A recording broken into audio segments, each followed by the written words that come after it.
Hey y'all, it's Danny with Escape Powersports, and today we're going to be showing how to reset the maintenance required notification you get on your Can-Am Maverick or Can-Am Commander and how to clear it after an oil change. We've also got step-by-step videos on how to change the oil and filter for both Maverick and Commander owners, so if you need to see that, there'll be links to those videos in the description. Let's get right into it. Here are the steps for this procedure, and if you need to come back and pause the video here to review later, that's cool, but let's go ahead and walk through them. We'll make sure the machine's in park and turn the key on. And these next couple steps after that all need to be completed in 5 seconds, but it's as simple as pressing the override and pumping the brake pedal before releasing it, giving that brake pedal another pump without the override even involved, and finish by pressing the override again and pumping the brake pedal before releasing it. We'll turn the key off and back on, and hopefully we got our maintenance required light reset.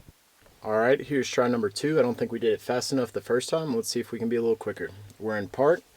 We're going to turn the key on, go override on, pump brake pedal, override off, pump brake pedal, override on, pump brake pedal, override off, turn the key off.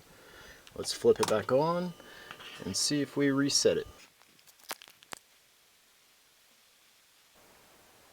Nice. So I hope this video was helpful for y'all, and if it was, do me a quick favor and give it a thumbs up. But if it didn't work on your machine, please leave a comment in the section below and let's see if we can figure it out together.